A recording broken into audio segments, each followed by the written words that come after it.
Olá, meus amados, tem palavra de Deus para o teu coração. Tenho certeza que vai ser uma bênção para a sua vida. Se gostar, deixa o like, se inscreve no canal, ativa um sininho, deixa um comentário sobre o tema aqui. Confesso a vocês que nesse momento eu nunca sei que tema colocar na mensagem. Hoje eu não sei se eu coloco o casal que não se comunicava ou quem não se comunica se trumbica, como diria o Chacrinha. Me sugere aí um tema para essa mensagem. Depois que você ouvir, eu posso mudar meu título aqui. Que Deus te abençoe. Shalom no seu coração. Gênesis 27, versículo 5, assim diz a palavra de Deus.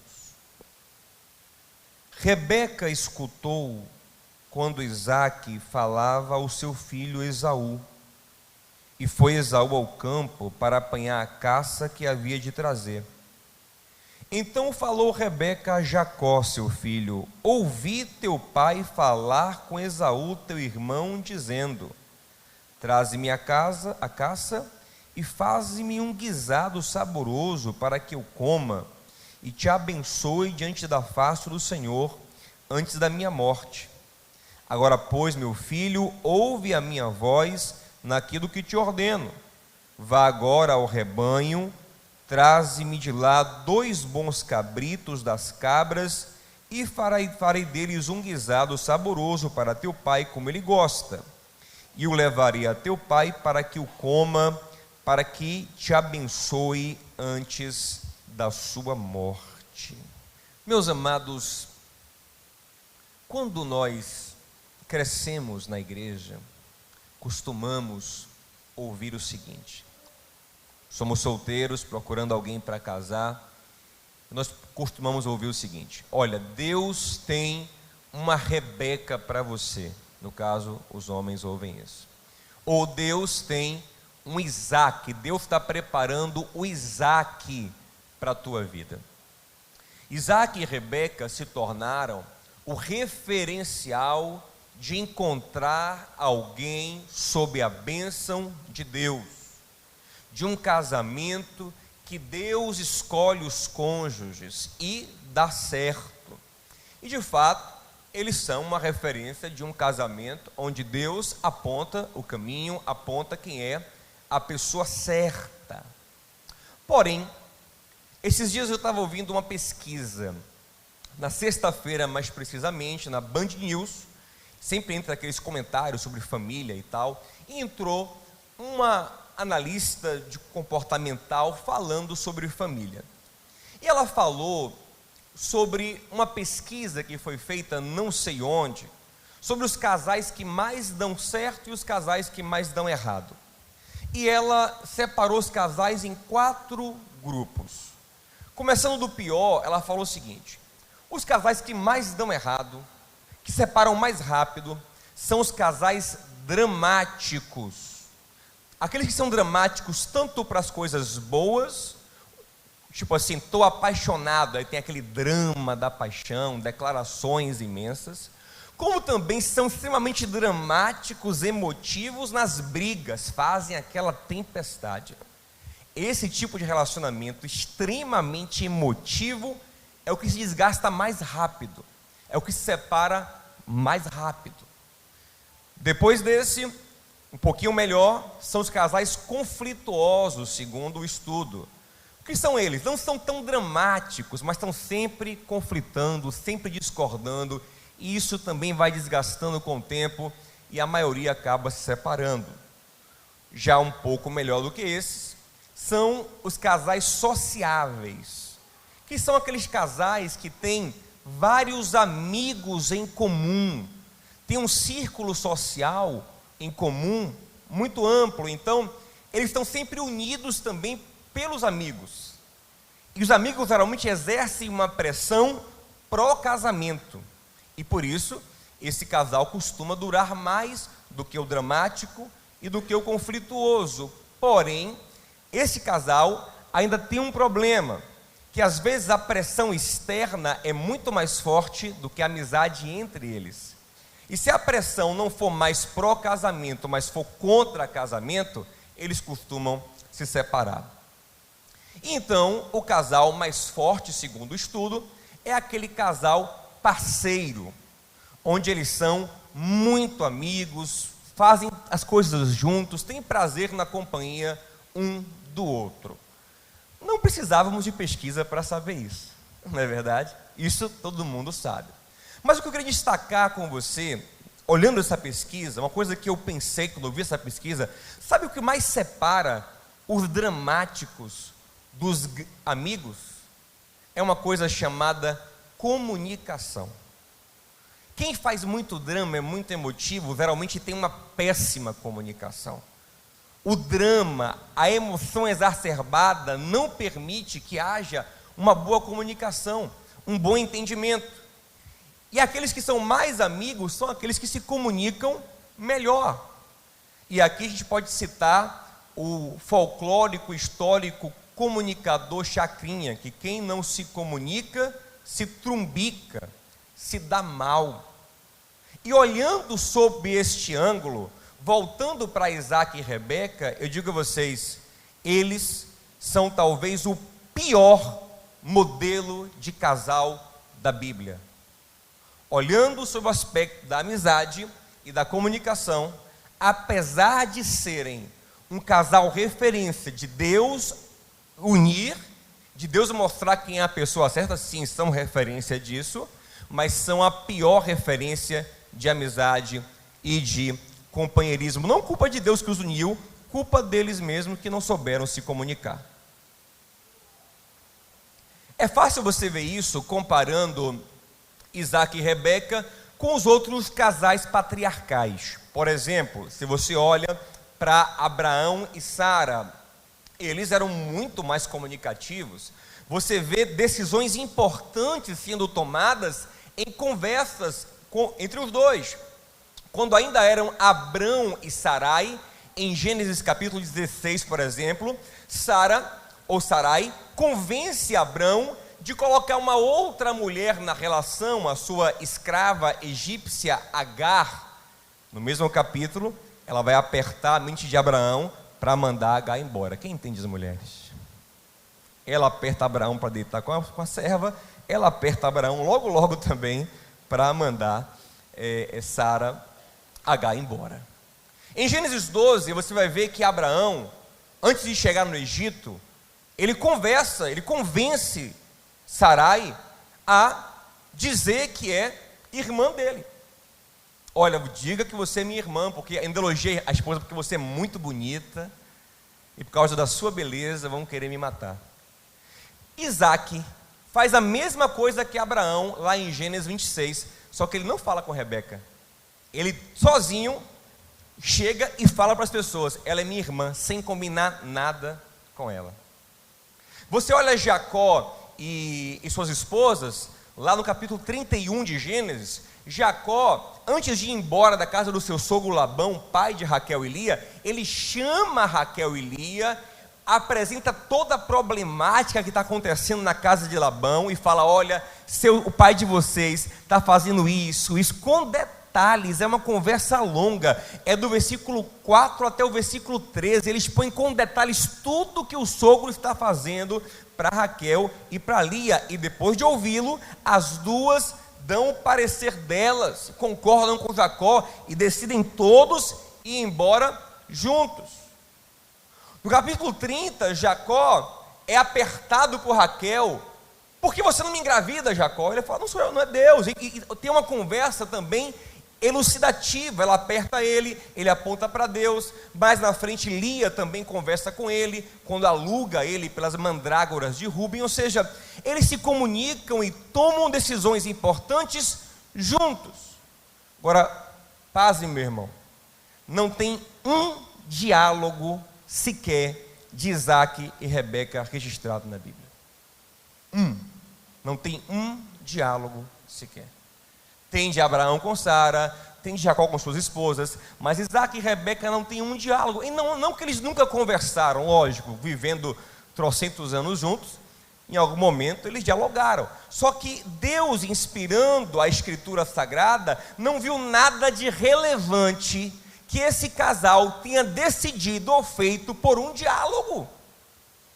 Para ser bem específico, só tem um momento na Bíblia em que um dirige a palavra para o outro, que foi Rebeca enganando e manipulando Isaac. No único versículo, só tem isso. Gênesis 27, 6, se eu não me engano, eu vou citar daqui a pouco ele com mais precisão. É o único lugar onde eles se comunicam. Vem em Gênesis 27, 46. O único lugar. Uma fala só em toda a narrativa de Isaac e Rebeca. E isso, meus irmãos, a gente vai ver ser o grande entrave entre eles. Quando nós olhamos para aquele casal apaixonado de Cantares, o que eles mais fazem durante o livro de Cantares? Mais até do que as relações íntimas que acontecem no livro, eles conversam o tempo todo. O meu amado fala e me diz, e a amada diz, e o amado diz, e a amada diz, e o amado fala, e a amada responde, e o amado diz, e o amado manda o zap, e ela manda o áudio, e vai, e pá, o tempo todo. De forma que no capítulo 5, versículo 16, a amada fala assim, ó, tal é o meu amado, tal é o meu amigo. Mostrando que a força dessa relação está numa profunda amizade. Isaac e Rebeca não tem isso entre eles. Pastor, poxa, você vai pregar só para casais hoje? Não. Estou falando sobre comunicação e serve para todo mundo. Você vai entender daqui a pouquinho. Isaac e Rebeca não tem isso entre eles. E pode parecer bobagem, mas ouça, isso é o que vai gerar os piores problemas da vida daquela família e problemas que vão se perpetuar por gerações até hoje, porque esse casal não se comunicava. Tem 2 episódios que mostram claramente o drama do silêncio entre eles. E tem uma frase que eu gosto muito de um autor americano, A.A. Anastasio, ele fala assim: o silêncio é o texto mais fácil de ser interpretado errado. Legal, né? O silêncio é o texto mais fácil de ser interpretado errado. Tem 2 episódios que mostram claramente essa problemática. Primeiro, quando Rebeca está grávida dos gêmeos, ela não sabe que é gêmeos, não tem ultrassom naquele tempo, mas ela sente um remeleixo diferente na barriga dela, um negócio incômodo, um negócio esquisito, dolorido, e ela vai fazer o ultrassom pentecostal. Senhor, revela o que está aqui. Né? Vai fazer o ultrassom pentecostal, o Senhor revela o que está acontecendo. E é engraçado que ela era uma mulher de oração, ela vai buscar Deus quando está sofrendo. Isaac também, Jones, é um homem de oração. Você vê que para ela engravidar, Isaac orou por ela insistentemente. Lá em Gênesis 24, diz que Isaac, esperando a sua esposa chegar, estava esperando, orando. Eram pessoas que se comunicavam bem com Deus. Mas como eu tenho dito aqui, meus irmãos, não basta ser super vertical e péssimo na horizontal. A obra de Deus de nossa vida é uma verticalização que frutifica imediatamente na horizontalidade. Jesus, qual é o principal mandamento? Vertical, amar a Deus. Não perguntaram a ele qual é o segundo principal, mas ele logo coloca. E o segundo é amar o próximo, como quem fala, esse é o grande fruto da verticalidade, é você ter relacionamentos horizontais. João fala, se você diz que ama a Deus e não ama seu irmão, é mentira, porque o que revela que você ama a Deus é conseguir amar o irmão. Jesus disse, se você quiser mostrar que é meu discípulo, tem uma coisa que vai mostrar ao mundo que são os meus discípulos. O que, Jesus? Amar um ao outro. Quando verem isso, vão dizer, olha, aquele de fato é de Jesus, porque a nossa verticalidade frutifica aqui na horizontal.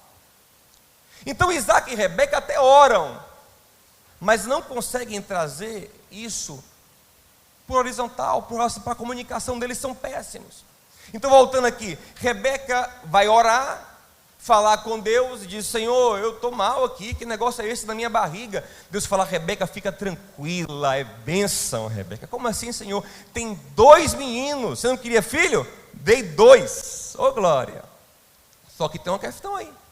Eles estão brigando porque há uma espiritualidade projetada nesse conflito entre eles.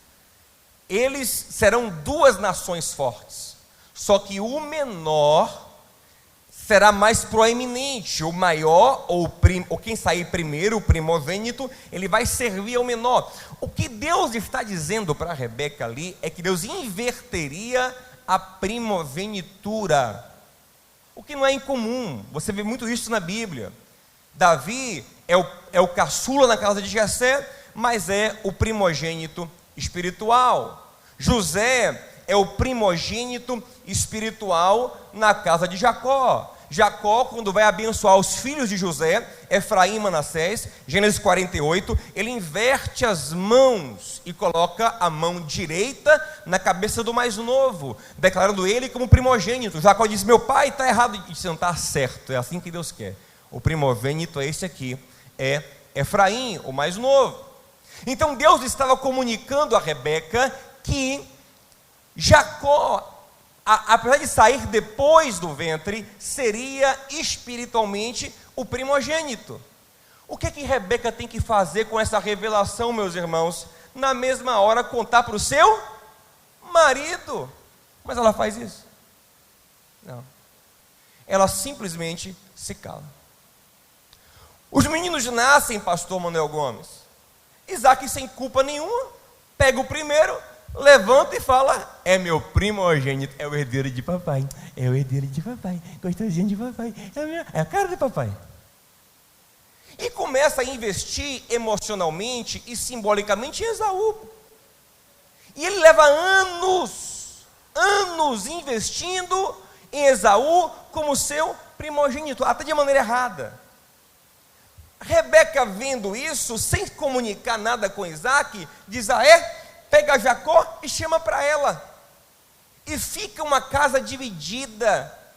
Nós lemos em Gênesis 27 o seguinte: e Isaac amava Esaú e Rebeca amava Jacó. É feio esse versículo, é esquisito.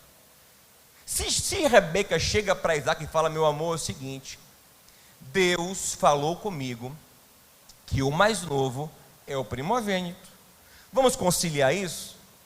Vamos ver como é que a gente faz para poder resolver essa situação, criar os dois de maneira harmônica, cooperando para o propósito de Deus? Não, ela se calou.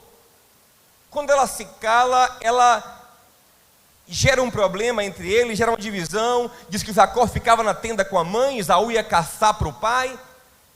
Terrível.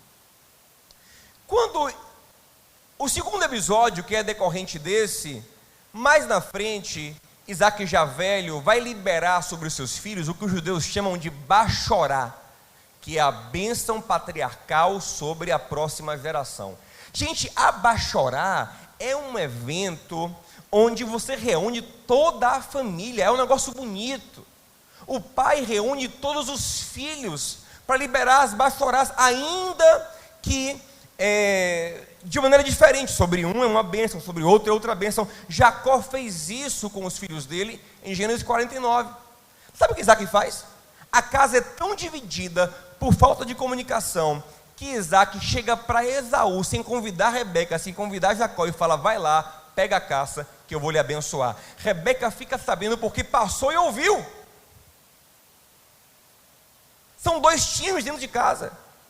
Rebeca passou e ouviu que o pai ia liberar a bênção geracional sobre Esaú, nem ia liberar nada sobre Jacó. Rebeca ouviu, correu no aliado dela, Jacó, não falou como, porque assim, o que a Rebeca podia fazer agora de novo? Podia de novo ir nele e falar: meu amor, é o seguinte, aguentei aqui, já tinha mais de 40 anos já, aguentei aqui 40 anos, mas hoje eu vou lhe falar. Não libere a bênção sobre Esaú, porque quando eu estava grávida, ainda era tempo.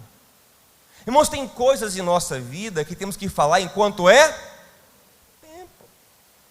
Ainda era tempo de ter aquela conversa. Rebeca mais uma vez se calou, não falou nada com o marido, não reuniu a família para tratar o assunto. O que ela faz? Vai no aliado dela, Jacó, e fala: vem cá, Jacó, vem cá. O que foi, amanhã? Para baixo.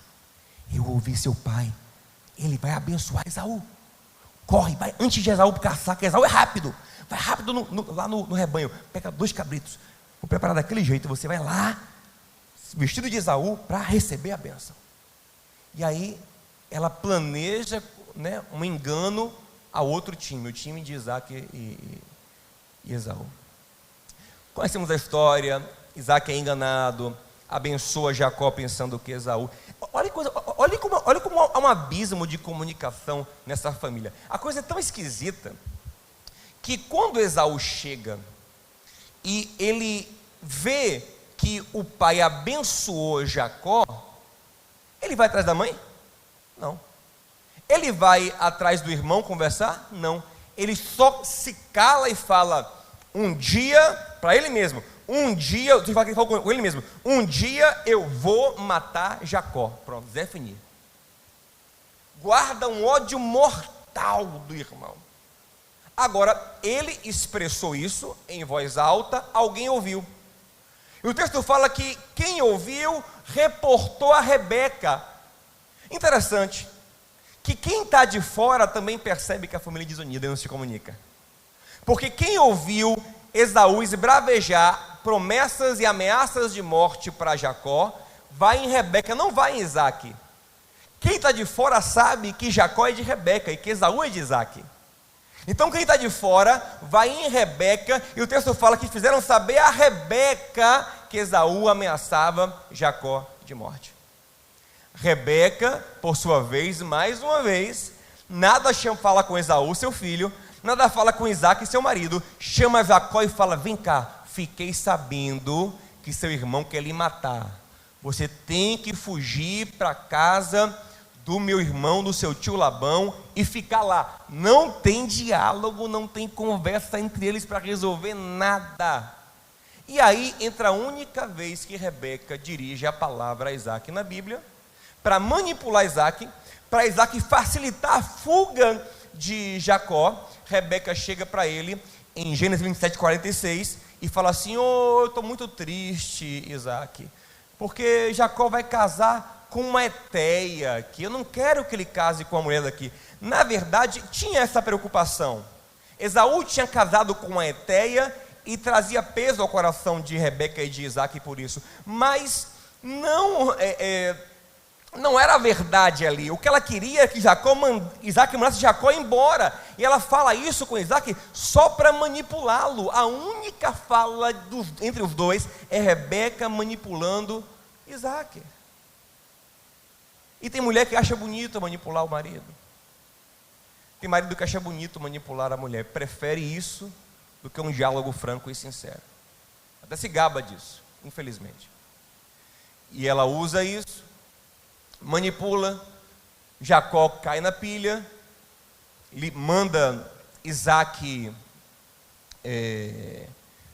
Isaac cai na pilha, manda Jacó embora. E aquela família é destruída. Rebeca nunca mais viu o filho. Rebeca não viu os netos de Jacó nascerem. Anos de separação, de mágoas, de feridas emocionais profundas. E eram meninos até que se amavam. No reencontro deles, em Gênesis 33, você vê que eles se amam. Esaú vem para matar Jacó. Não mata porque Deus matou Jacó antes. Aí já é uma outra pregação que você tem que ver no YouTube. Ou muda ou morre, está no meu canal. Não matou porque Deus matou Jacó antes. Eles se reencontram e se abraçam e se beijam, enfim, até se amam. Gente, não é uma família louca, não. É uma família até boa. Lá em Gênesis 26, por exemplo, tem um momento que Abimeleque, o rei dos filisteus, olha da janela e vê Isaac fazendo um carinho em Rebeca. É aí que ele percebe que não era irmã, como Isaac disse, era esposa. Então, até tem carícia, até tem um toque, mas não tem o quê? Comunicação. Não se conversa, não se entende, não se dialoga, não se avança em comunicação. E abismos são criados, feridas terríveis. Por quê? Porque não sentam para conversar. Mal entendidos terríveis. Deixa eu te falar uma coisa, meu irmão. Sabe onde o diabo mais entra em nossas vidas? Exatamente aí. Na nossa inabilidade de sentar e se entender e se comunicar. É aí que o diabo se assenhora e faz o ninho dele nas nossas vidas. É aí que ele semeia coisas inexistentes. É aí que ele arma situações que uma comunicação simples desarmaria. Quando você olha lá em Efésios capítulo 4, Paulo fala, ireis, mas não pequeis.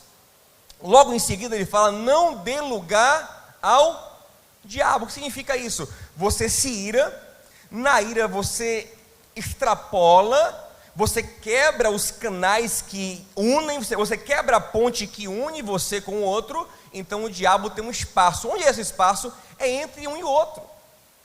Está claro que esse espaço é entre um e outro, porque mais na frente, nesse mesmo capítulo, no versículo de número 30 e alguma coisa, 31, Paulo vai falar o seguinte, ó, tirem do meio de vocês a amargura, a ira, a cólera, ó, amargura, ira, cólera, a gritaria, ó, ou seja, o que ele fala? Ire, mas não peque, não dê espaço ao diabo. Como eu tiro o diabo? Tirando do meio de vocês ira, amargura, gritaria. Olha onde o diabo mora, meus irmãos. Se você for ver lá em Gálatas capítulo 5, o que mais tem de obra da carne são coisas que geram contendas, separação, que impedem a comunicação. Ira, porfia, dissensão, peleja, inveja, ciúme, é o que mais abunda na obra da nossa carne. E o fruto do Espírito são coisas que facilitam o diálogo, ó, domínio próprio, bondade, mansidão, amor, fé, alegria. Salomão diz em Provérbios 15, versículo 1, que o sábio, o que ele faz? O que o sábio faz? Alguém vem com ira, alguém vem com furor, o sábio se controla e com uma palavra branda ele desvia a ira, ou seja, ele tira a ira para quê? Para o diálogo ser estabelecido. Porque na ira não tem diálogo. Então o sábio, ele com a palavra branda, ainda que certo muitas vezes, ainda que certo, ele desvia a ira com a palavra branda e restabelece o canal da comunicação. Ouça uma coisa, lá em Gênesis capítulo 11, nós vemos um povo unido, e é interessante que você vai vendo que a união entre eles está baseada no diálogo.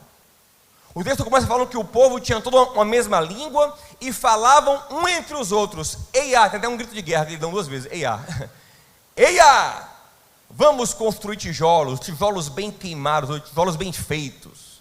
Eia, construamos uma cidade, construamos, tudo no plural. Vamos construir uma cidade, construamos uma torre para levantar para nós um nome.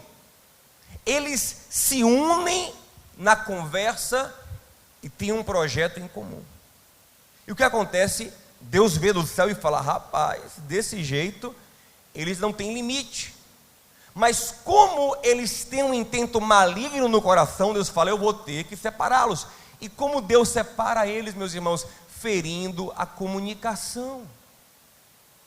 O próprio Deus, quando vê gente que se comunica bem, agregando gente, só que para um projeto maligno ele fala, eu tenho que separá-los. Como? Fazendo eles não se entenderem mais. E Deus confunde a língua deles, e o lugar se chama Babel, que significa confusão, porque ninguém mais entendia ninguém, acabou a comunicação, se separaram. Se não tivermos uma comunicação qualificada, meu irmão, a separação é inevitável. Ainda que seja uma separação debaixo do mesmo teto, de uma casa, de uma igreja, de uma empresa, pode ser qualquer teto.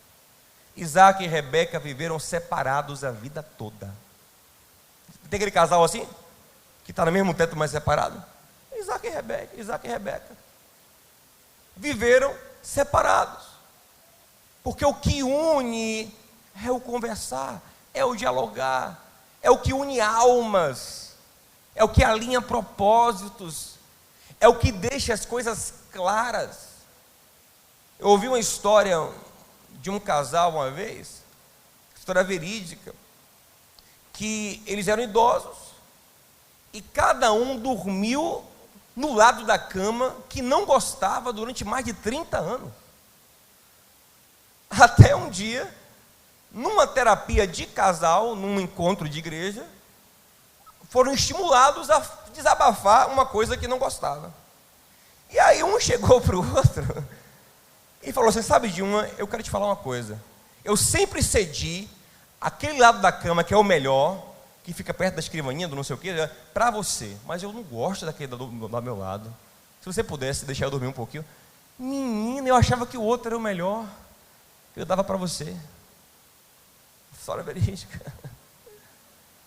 Ou seja, a falta de comunicação gera mal entendidos e perdas irreparáveis. Como ir buscar agora aqueles 30 anos? Não tinha mais como. Observe uma coisa: em Babel, Deus fere a comunicação, porque Deus quer causar dispersão. Então ouça isso: você quer dispersar? Fira a comunicação. Quer destruir? Fira a comunicação. Se cale, pare de conversar. Como diria o poeta Zé de Camargo, é a sua indiferença que me mata.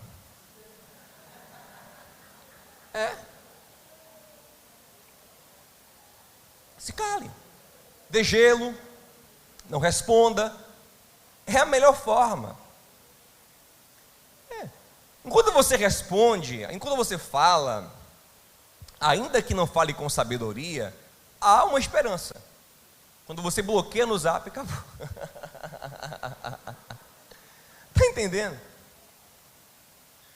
Então nós precisamos investir em comunicação com aqueles que amamos, aprofundar a nossa comunicação. Agora olha que coisa linda: em Babel, Deus fere a comunicação porque Ele quer dispersar.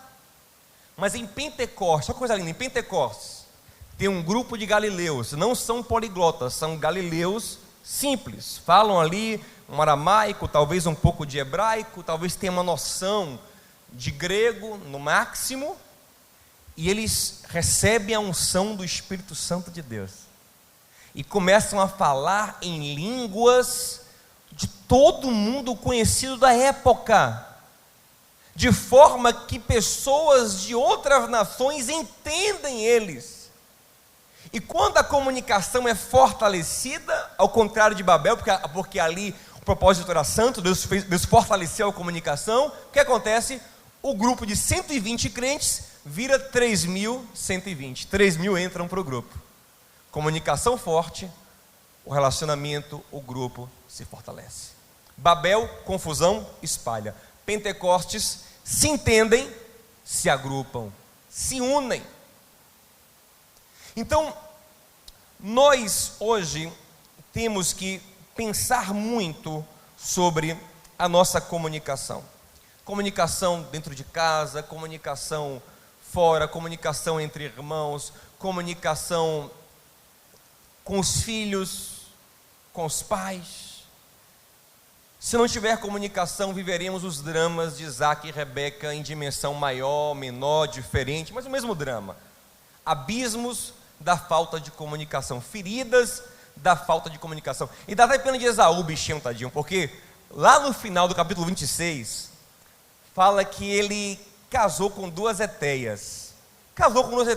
E o pai e a mãe não gostaram. Diz que o pai e a mãe ficaram pesados no coração, porque Esaú casou com duas cananeias, ou heteias, dos heteus, que eram cananeus também. Só que os pais falaram alguma coisa com ele? Não, nada.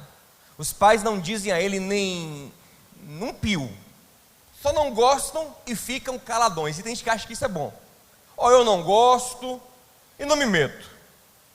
Prefiro não falar, não me meter. Olha o que acontece.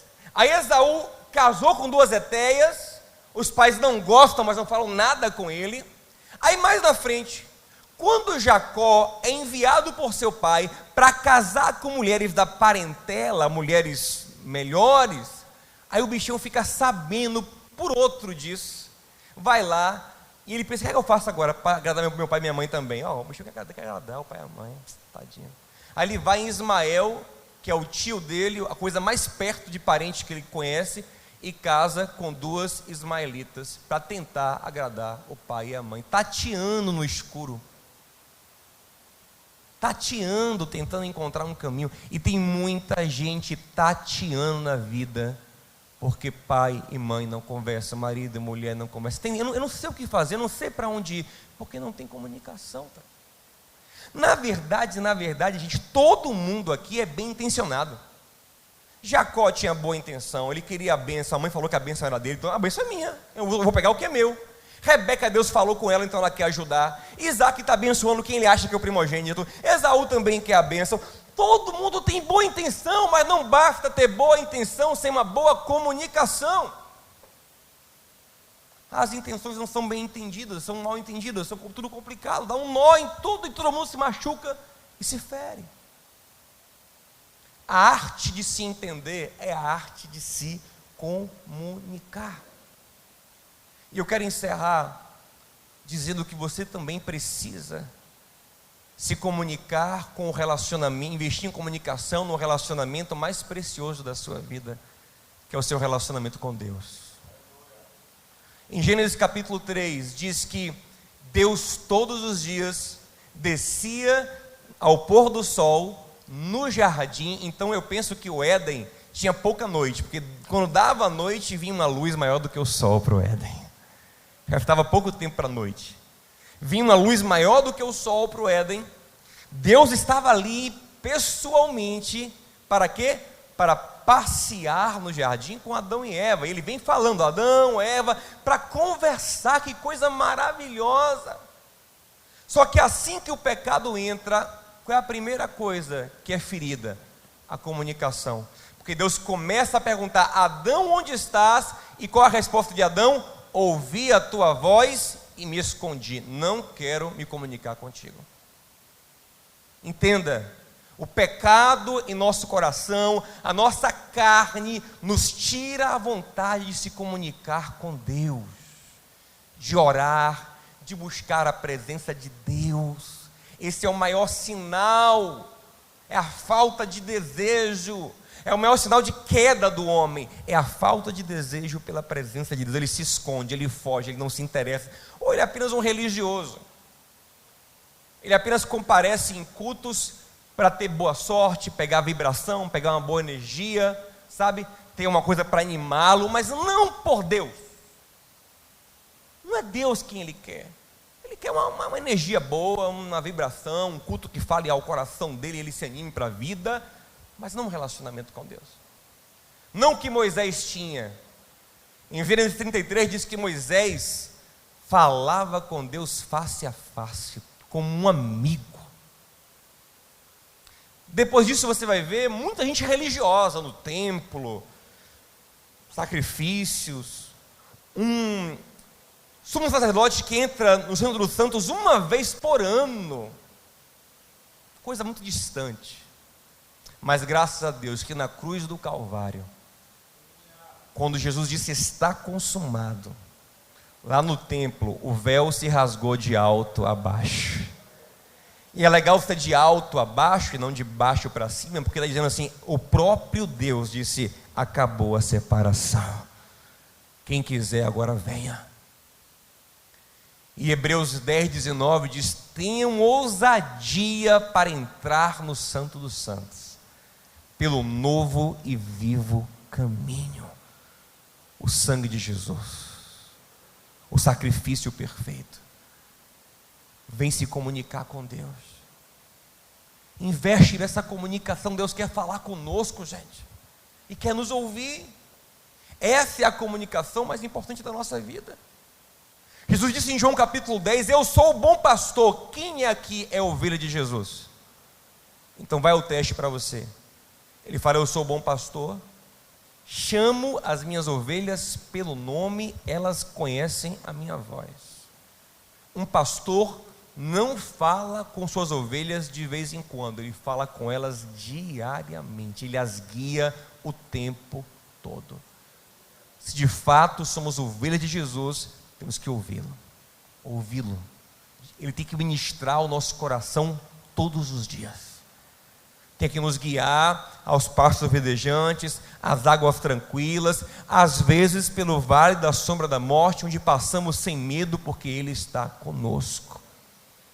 Você passa no vale escuro, mas a voz dele fala: eu estou aqui com você, eu estou aqui com você, eu estou aqui. Nós temos que ouvir essa voz.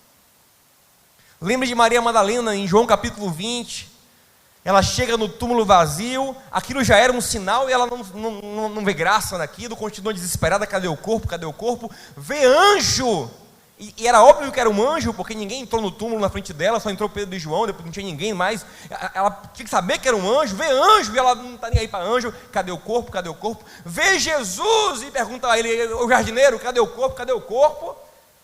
Ele fala com ela, não muda nada, até que ele fala Maria. Quando ele fala Maria, ela cai nos pés dele e fala: Raboni.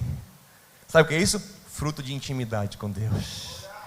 Eu chamo a minha ovelha pelo nome, ela conhece a minha voz. Quem a gente se comunica muito, não precisa dizer quem é no telefone. Pode ligar do número privado, você sabe quem é. Você consegue ouvir a voz de Jesus no seu coração? Você sabe discernir a voz de Cristo no seu coração? Talvez está faltando comunicação no maior e melhor relacionamento da sua vida. Vamos ficar em pé e orar?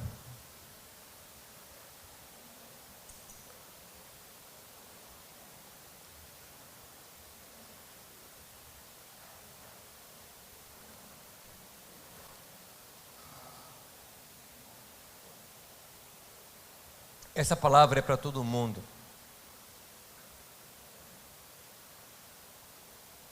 É para o casado, é para o solteiro, é para todo mundo. Se comunica enquanto é tempo. Enquanto seus pais estão vivos, vai lá ter aquela conversa com eles que você precisa ter. Já vi gente no caixão do pai e da mãe dizendo: por que, meu pai, você fez assim? Por que você fez aquilo? Por que não perguntou quando estava vivo? O morto não fala mais.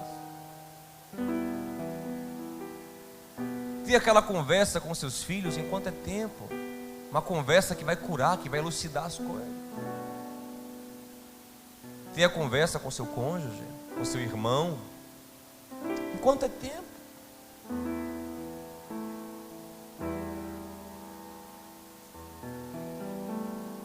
Não deixe o diabo colocar muros na comunicação. Não dê lugar ao diabo. Como eu tiro o lugar dele? Perdoando, restabelecendo a comunhão, restabelecendo a comunicação. Amém? Vamos orar juntos?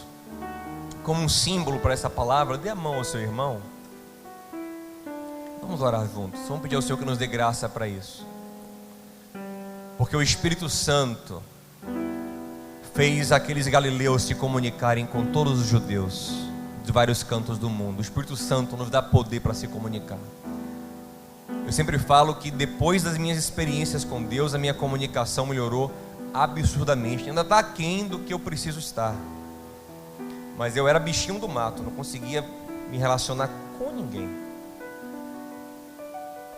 Inclusive isso me gerava gagueira, ainda sou um pouco gago. Eu sempre digo que o Senhor não tira tudo para a gente ficar humilde, mas as experiências com o amor e a graça de Deus me fizeram frutificar muito na comunicação. E esse mesmo Deus está na sua vida. Amém? É o Deus que disse: Moisés, vai lá. Fala: Senhor, eu não sei me comunicar. Ele diz: fica tranquilo, eu serei com a tua boca. Quando você resolver se comunicar para a glória de Deus, Deus será com a tua boca. Vai te dar as palavras certas, a sabedoria necessária. E conversas, não fuja das conversas importantes.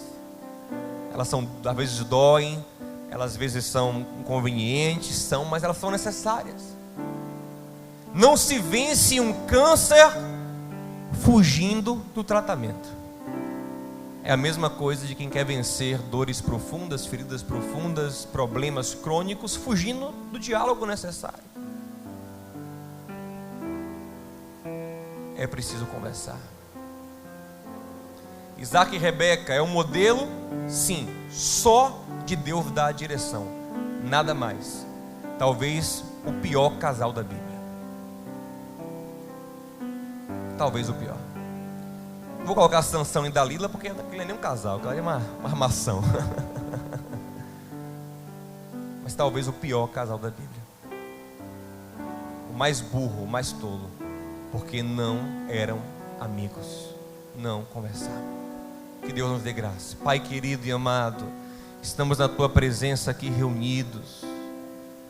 E Pai, muitas vezes nós estamos vivendo uma Babel em nossas vidas, uma confusão, ninguém entende ninguém, porque a carne tem imperado, o diabo achou lugar, e nada é entendido, nada é compreendido, e ao tentarmos alguma coisa só geramos mais divisão. Nos dá graça, Senhor, nos unge com o Teu Espírito, nos enche com o Teu Espírito, o Espírito que em Pentecostes fez diferentes se aproximarem, porque agora eles se entendiam.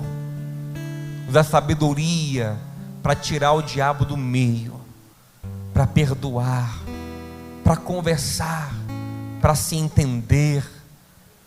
Nos dá sabedoria, Senhor, para buscar em primeiro lugar a nossa relação contigo, e a partir do que aprendermos conversando contigo, podemos conversar com todos em nossa volta, estabelecendo vínculos profundos de amor. Nos dá unção, Senhor, nos dá humildade, nos dá graça, amor, em nome de Jesus. Quem crê diz amém. Diga ao seu irmão assim: você vai se comunicar bem para a glória de Deus. Diga, vai se comunicar em nome de Jesus. Vai sim, em nome de Jesus. Amém.